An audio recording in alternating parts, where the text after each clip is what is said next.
When the message first touched Earth, it arrived as a soft whisper hidden inside a long beam of old starlight. And no one at the deep space station in the desert understood its meaning at first, because it did not sound like any pattern they had ever seen from space, and it carried a slow, trembling beat, like a heart that was losing strength,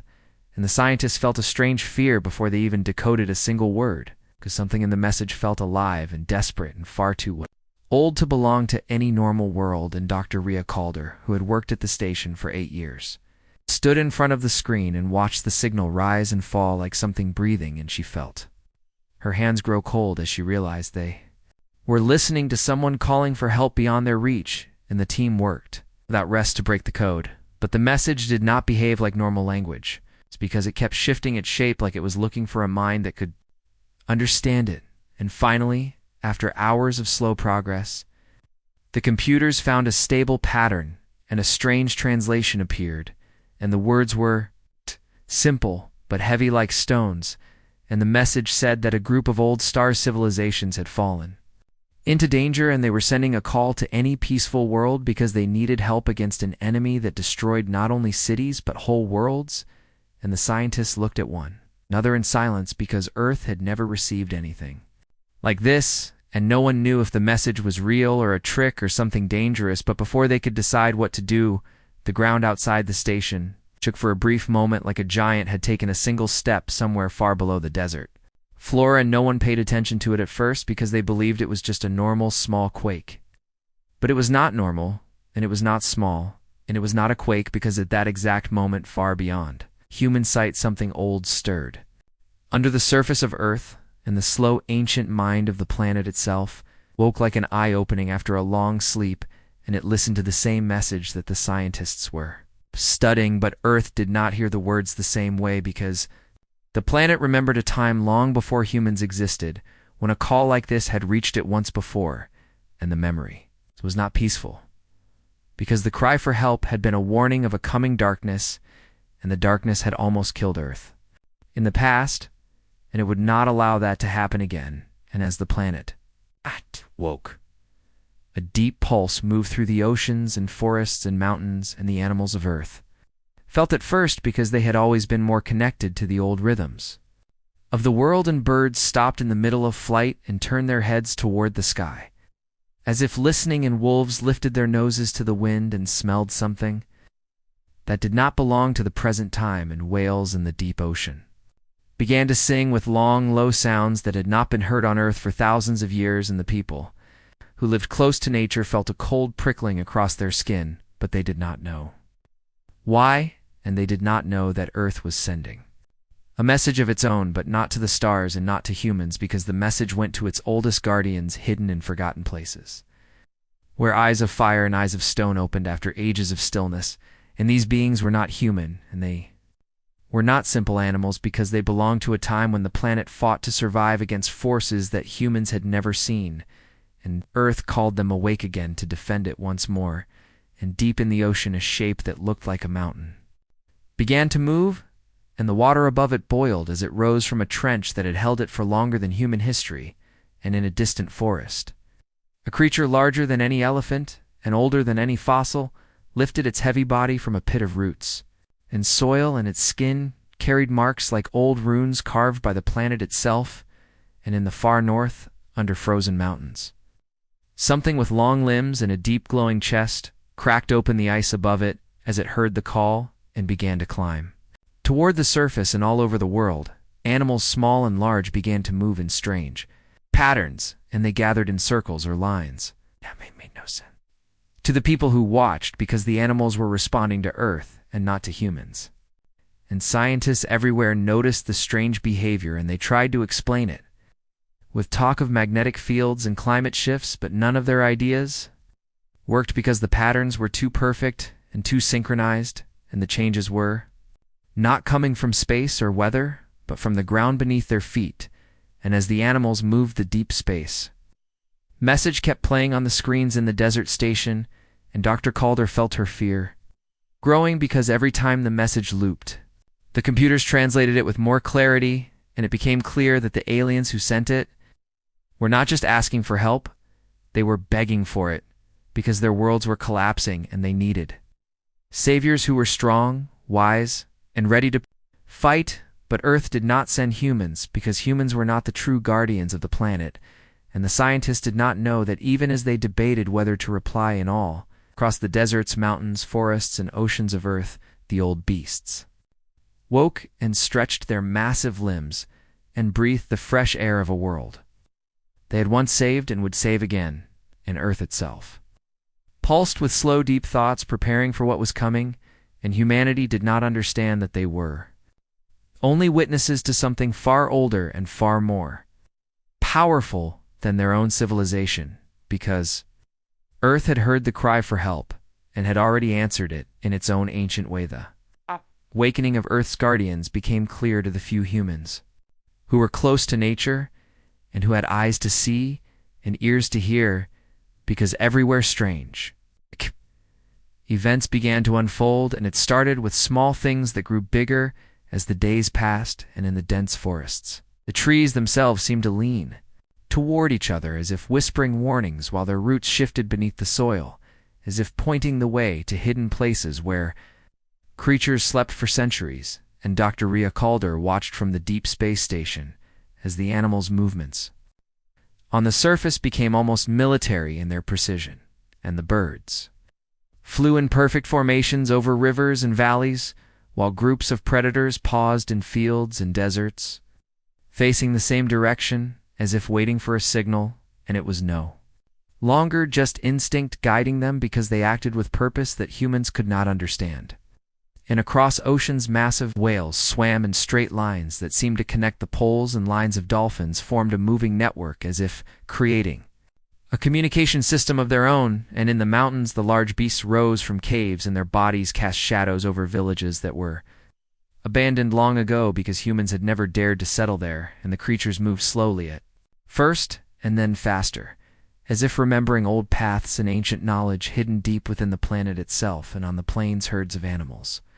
gathered in tight circles while predators watched from the edges, and Dr. Calder recorded every pattern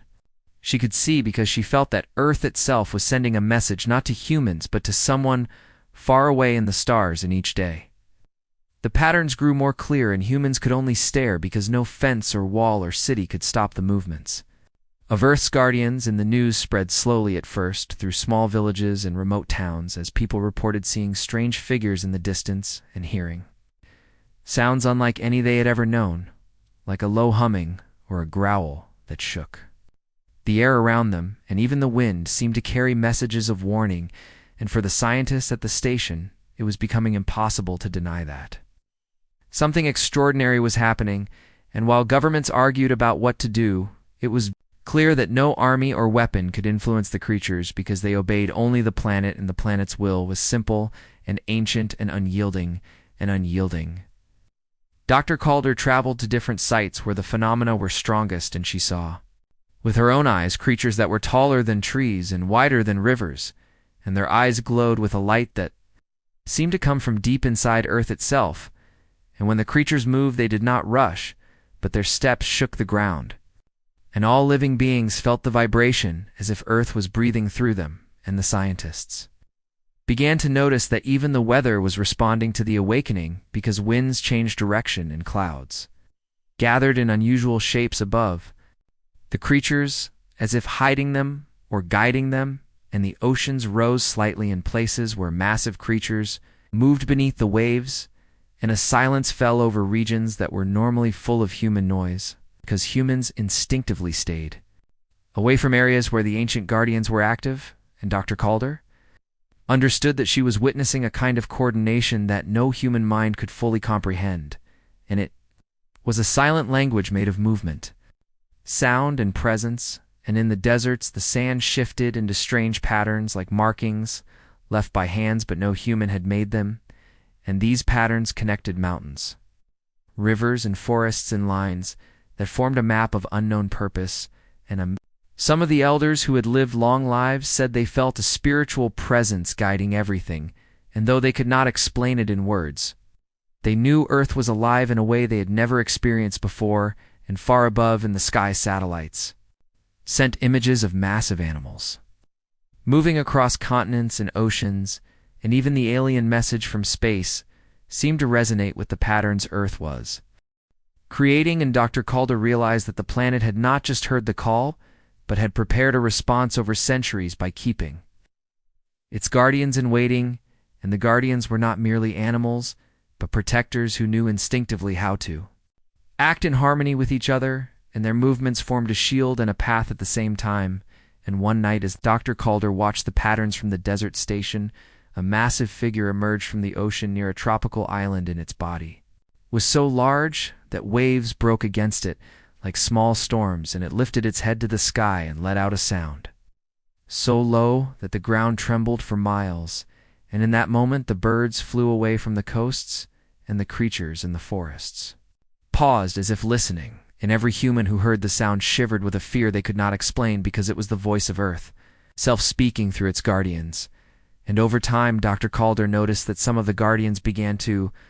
move in groups that mimicked formations of old armies, as if they remembered battles long before humans were on the planet, and the patterns of movement were repeated across continents with precision that could not be accidental, and the humans could only observe in awe and dread, because nothing they had learned in science could explain it, and they began to document every detail, because they knew history was being made in a way that would be remembered for generations if anyone survived to tell the story. And the Guardians' actions were not violent toward humans, but their presence was enough to change behavior of people and animals alike, because the entire world was responding to something larger than itself. And as the weeks passed, the coordination among the creatures became more apparent. No, they were no longer scattered or reacting independently, but acting as if guided by a single will that was neither human nor animal, but planetary. And Dr. Calder saw that some of the largest beasts would pause and wait for signals from distant regions, cross oceans and forests, and then move as one in response to invisible messages. And it became clear that Earth itself had awakened its titans to prepare for an event that humans could not yet see, and the scientists and observers began to feel both fear and wonder, because they understood that their home was alive, powerful in a way they had never imagined. And as they watched the forests, oceans, mountains, and deserts, all moving in subtle, complex patterns, they realized that the Earth's guardians were ready, and that their purpose went far beyond anything humans had expected, and the planet was not a quiet, passive place anymore, but a living entity that had responded to the call from the stars in the only way it knew how. The first ships from the alien fleet appeared in Earth's orbit quietly at first, but their presence was impossible to hide from the humans below, because their size and strange light reflected against the clouds and oceans. And when the scientists at the desert station first noticed them, they were confused and excited and fearful all at once. And Dr. Rhea Calder watched the images from the satellites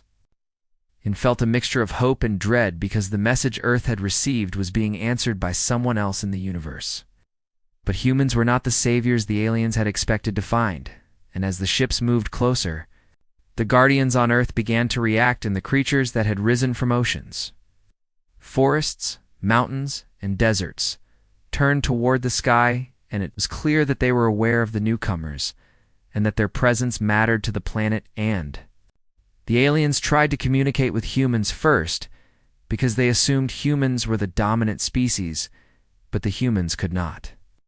understand the complex signals, and their devices picked up only faint tones that did not make sense. In each attempt to communicate with Earth failed, because the Guardians moved through the areas and disrupted the signals with sounds, vibrations, and massive movements that no human technology could block or interpret. And the aliens soon realized that humans were not in control of the planet, and they began to send messages directly toward the Guardians by broadcasting tones, lights, and vibrations into areas where the beasts were gathered. And the response was immediate and powerful, because the Guardians adjusted their positions, and some lifted out their heads high and made deep calls into the atmosphere that echoed across continents and oceans. And the aliens understood in fear and awe that these were the true rulers of Earth, and the Guardians were neither small nor simple, but massive and intelligent in a way that seemed to come from the planet itself. And in the way deserts, mountains, and forests, the movements of the Guardians became almost ritualistic, as if they were performing a ceremony to acknowledge the arrival of beings from another world, and the humans who watched could only stare in disbelief, and slowly they began to understand that they were observers of a force far older and far stronger than their own civilization, and the alien ships tried to descend toward the surface to make contact, but every approach was blocked or diverted by the creatures. And some ships tried to land near cities, but the Guardians moved around them in patterns that prevented landing, and even when humans attempted to help or warn the aliens, the Guardians ignored humans entirely and communicated in ways that humans could not perceive, with vibrations, movements, and low sounds that seemed to carry meaning over vast distances. And Dr. Calder recorded every detail she could and tried to translate what she saw and heard, but it was impossible because the Guardians operated on a level of intelligence that was planetary in scale, and one of the alien envoys finally realized that Earth itself had sent its Guardians as the answer to the distress call, and that humans had not been chosen to help, and that the planet had a will of its own that humans could not command, and the aliens shifted their strategy and began to observe and learn from the Guardians rather than try to control them, and the largest beasts moved to the coastlines and lifted parts of the earth as if showing that they could controlled the land and water, and some of the aliens attempted communication with each other too. Understand the situation and realize that Earth's Guardians were not just strong but coordinated across the globe with precision and memory, and when the aliens broadcast signals meant to test their intelligence, the Guardians responded in patterns that seemed to be both defensive and informative at the same time, and the humans watching felt a chill because they understood that the planet had chosen its own protectors and would not allow them to be harmed or controlled by outsiders, and the Guardians' movements formed lines and shapes that stretched across continents and forests and oceans, and the aliens finally understood that Earth was alive and conscious, and that it had answered the call in a way that no one had expected by sending its own army of ancient protectors that could not be reasoned with in human terms, and each new movement of a Guardian seemed to teach the aliens something about the planet's will and intelligence, and the humans took notes and images, but realized that they could not intervene in any meaningful way. And Dr. Calder watched one of the largest Guardians rise from the depths of the ocean and looked directly at the orbiting ships with glowing eyes that reflected light across miles of water, and when the creature let out a sound, it traveled through the air and water with a power that made humans shiver, and the aliens understood that this was Earth speaking through its Guardians, and it was a warning as well as an invitation to cooperate on the planet's terms. And over the days, the aliens moved cautiously closer, while observing the patterns and responses of the Guardians in the absence. Humans realized that Earth had a plan that they could not understand, and that their role was simply to witness what was happening because the Guardians obeyed only the planet and not humans or aliens. And as the weeks passed, more ships arrived, and the Guardians adjusted their positions with ease and precision, and the humans at the stations began to record a history that had never been seen before because the planet had answered a cosmic call, not with diplomacy or weapons, but with life itself, and the Guardians showed strength, intelligence, and coordination that made humans rethink everything they knew about animals and planets and intelligence. And as the largest Guardian moved to a mountain range, it lifted a rock the size of a small building and placed it gently in a valley, and the aliens watched in amazement, realizing that the Guardians were capable of incredible precision and strategy, that they had lived through events that no human or alien memory contained, and humans understood that they were witnessing a living story of the planet defending its own life, and the aliens began to communicate in respect rather than commands, and slowly Earth's Guardians seemed to accept their presence without threat, but always under the watchful eye of the planet itself. And Dr. Calder realized that humans had never been needed to answer the call for help, because the planet had chosen its own defenders. And now the humans were learning the meaning of living under a world that was both protector and teacher them. Alien envoys finally explained the danger that had prompted their call, and the humans and scientists listened with disbelief because the story of the Null Harvesters sounded like a nightmare from a distant galaxy that could consume planets and rewrite their ecosystems into metal hives, and the aliens described how entire worlds had been destroyed, leaving only silence and empty fields, where life had once thrived, and the humans felt fear for the first time that their own planet could be in danger from forces they could not see, and the Guardians, sensing the seriousness of the threat, shifted their positions across continents and oceans, as if preparing for a battle they had fought before long. Before humans existed, and Dr. Rhea Calder watched from the station and recorded the patterns because the Guardians moved with intelligence and precision that went beyond instinct. And one of the aliens told the story of how planets like Earth had survived in the past only because life itself had defended it with its strongest creatures, and the humans began to realize that Earth had been preparing for this moment for millennia by keeping its guardians in waiting, and the Null Harvesters were approaching slowly across space, a swarm of dark shapes that consumed light and life, and the Guardians began to respond even before the swarm was visible, because Earth had sensed their approach, and the animals and creatures moved in formations that suggested strategy and memory of old battles that humans could not imagine, and the endurers and other sea creatures created currents that could disrupt the movement of anything approaching the oceans, and the predators and forests, plains and mountains positioned themselves in ways that could block or confuse an enemy, and the largest beasts emerged from hidden valleys and ocean trenches, and the humans stared in awe, because the creatures were massive and powerful and intelligent, and coordinated across thousands of miles without speaking a word. And as Dr. Calder watched, she noticed that some of the beasts carried old scars and patterns on their skin that told the story of past encounters with similar threats, and the Null Harvesters moved closer through space, and their shadows fell across the planets of the alien alliance, and signals from their swarm disrupted communications among the ships, and the aliens admitted that if Earth had not answered the call, the Harvesters would have destroyed the planet, and the Guardians began to roar, sing, and cry across forests, mountains, deserts, and oceans, and the vibrations traveled through the land and water, as if the planet itself was commanding. The creatures and humans felt the ground shake beneath their feet, and the air vibrate with sounds that seemed to come from the heart of the world itself, and the Guardians moved with purpose, forming lines, circles, and networks that connected continents and seas, and each movement was a message to the Null Harvesters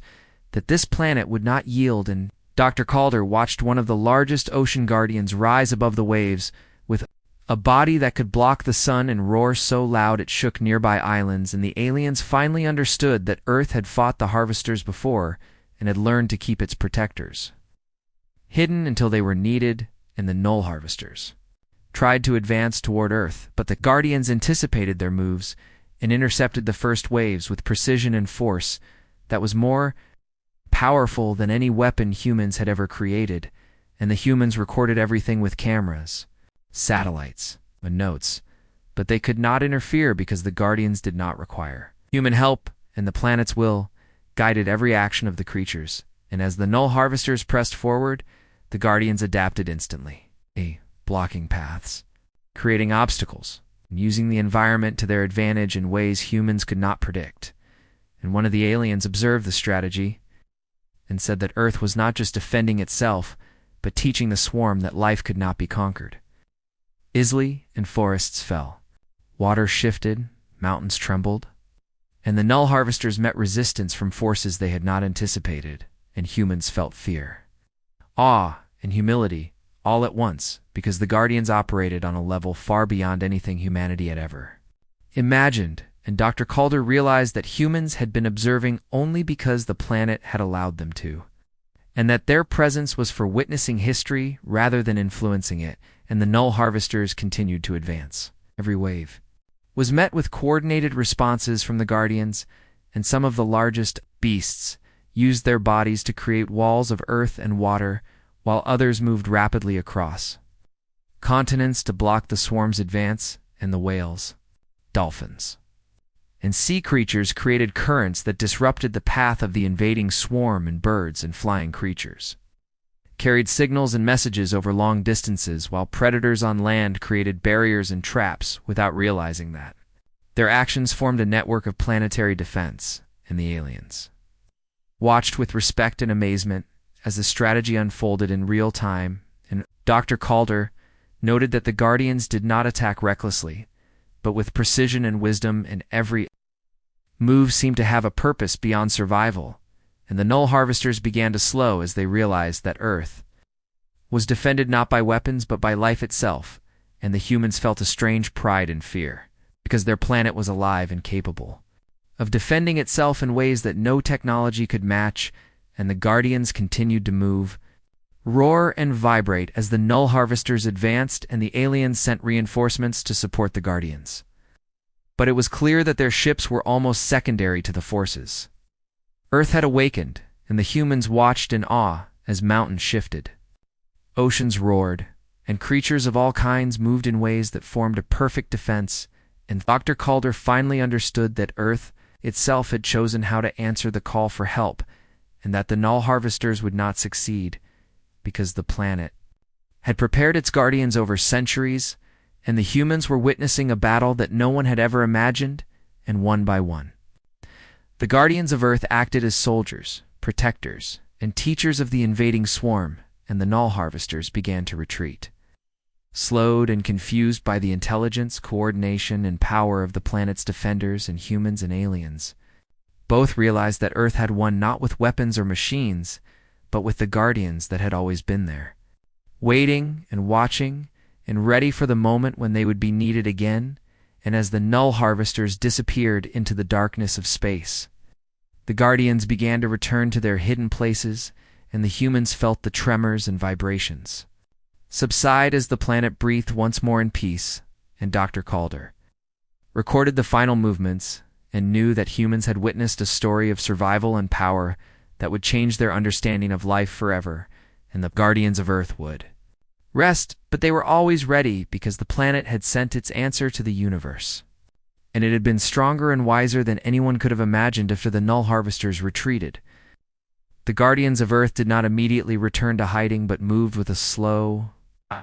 deliberate grace across the continents and oceans, and the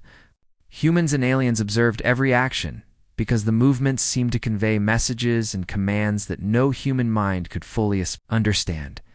And Dr. Rhea Calder watched from the desert station as one of the largest ocean guardians rose above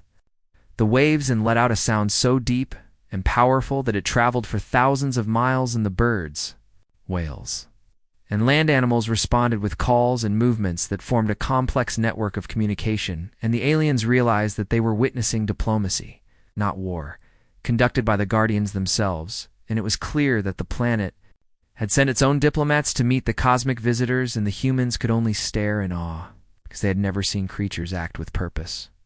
intelligence, and patience on such a scale. And in the forests,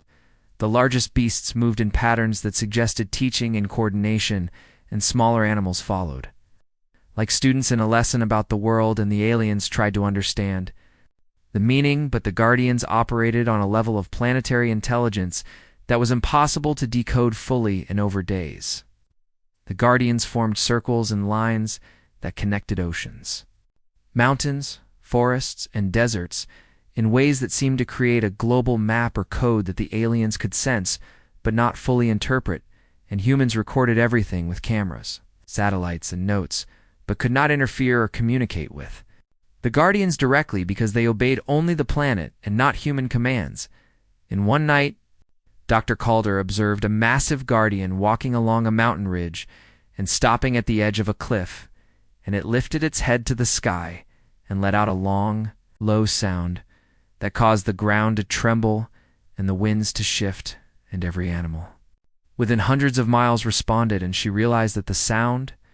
was not meant to scare but to teach the aliens a lesson in respect and cooperation. And over the next few weeks, the aliens began to send representatives down to the surface in small craft, and every time they tried, the Guardians adjusted their movements to guide and protect them, and some of the Guardians formed natural bridges across rivers, forests, or valleys so the ships could land safely without harm to either party, and the humans felt a mixture of relief and fear because they were witnessing the strength, patience, and intelligence of creatures they had thought were just animals, and the largest Guardians acted as guides and protectors while smaller Guardians patrolled and communicated through signals that humans could barely detect, and the aliens gradually realized that Earth had created a system of protection and diplomacy that relied entirely on life itself, rather than machines or weapons, and the humans took careful notes, because they understood that this knowledge could change their understanding of intelligence, coordination, and the meaning of planetary life. And one day, a massive beast that had been hidden in a desert canyon rose to full height and stretched across the valley like a bridge, and the alien envoys walked beneath it with care while humans documented the event, because it was a demonstration of cooperation between species. Guided by the planet's will, and the Guardians' actions were precise and careful. And there was no hint of aggression toward any being that did not threaten the planet, and as the aliens explored the surface with the Guardians' guidance, they began to learn the rhythms and signals of Earth's communication network, and the humans felt like they were observing a living lesson about life, respect, and survival that extended far beyond their own experience. And Dr. Calder followed one of the oldest Guardians into a dense forest and watched it move with intelligence and memory that humans could not explain, and it paused at old rock formations, ancient trees, and hidden streams, as if showing the aliens places of importance, history, and knowledge that the planet itself wanted to share. And over time, the Guardians formed a protective circle around the aliens while continuing to patrol the planet's borders and strategic points, and humans realized that Earth did not need armies or weapons because the Guardians acted as soldiers, diplomats, and teachers all at once, and the aliens finally began to understand that they were guests, not rulers, and that their technology was secondary to the intelligence of life on Earth. And as the Guardians moved back toward their hiding places in mountains, oceans, and deserts, they left behind trails, patterns, and signs that humans and aliens could study for generations. And the planet seemed to breathe again with calmness and intelligence, and Dr. Calder realized that humans had been lucky to witness the entire process, because the Guardians had not acted for them, but for the planet itself. And the aliens acknowledged with respect that Earth had its own way of answering cosmic calls, and that the Guardians were the true diplomats and warriors of the planet. And humans recorded the last movements as the largest ocean Guardians sank beneath the waves, and the forest Guardians disappeared among the trees and mountains, and the desert giants returned to hidden canyons and valleys, and all living creatures returned to their normal rhythms, but with a new awareness. And humans felt humbled because they had seen the power, intelligence, and grace of life on a planetary scale, and the aliens promised never to forget that Earth was alive and capable of protecting itself and teaching lessons about life and cooperation. And Dr. Calder looked at the skies and oceans and forests and knew that the planet had won not through human hands or alien machines, but through the Guardians that had always been there. That humans had only watched history being made in the most extraordinary way, and Earth had sent its answer, and it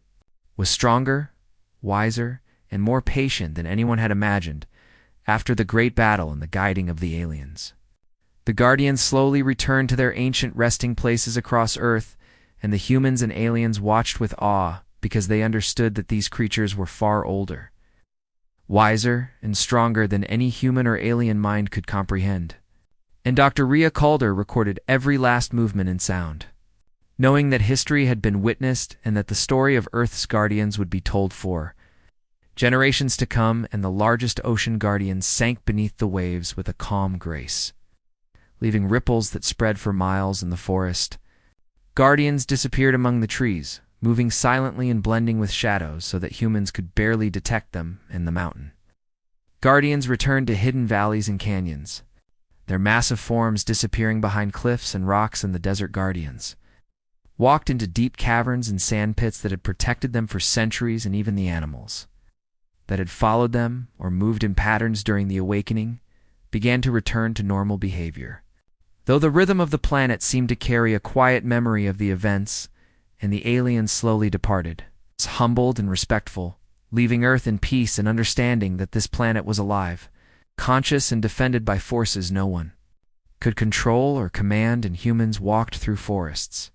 deserts, and shores in awe, feeling a strange mixture of fear, pride, and respect because they had lived through the most extraordinary events in history. Without fully understanding them, and Dr. Calder studied the data from satellites, cameras, and ground stations, and realized that Earth had acted in its own way, answering the cosmic call with creatures that were both teachers and warriors, and the humans who had witnessed the Guardians knew that the planet had chosen them only as observers and historians,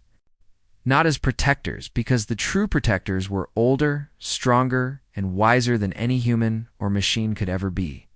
And over time, humans began to tell the story, slowly and carefully, of the awakening of Earth's guardians and the cosmic visitors, who came expecting saviors, but found the guardians instead, and the stories described the mountains that moved,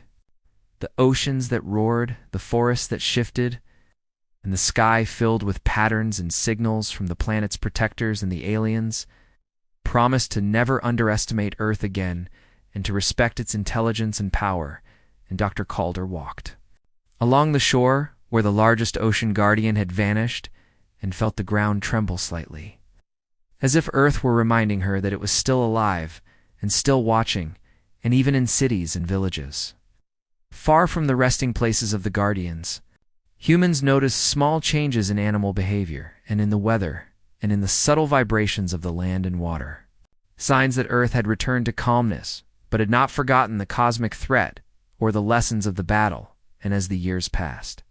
humans learned to live with the knowledge that their planet was conscious, intelligent, and defended in ways they could not fully understand, and the Guardians were always ready, always patient, and always watching from hidden places, waiting for the moment when the planet would call them again. And Dr. Calder continued her work, teaching others about the intelligence and will of Earth, and explaining that humans were not the rulers, but the observers and students of a living,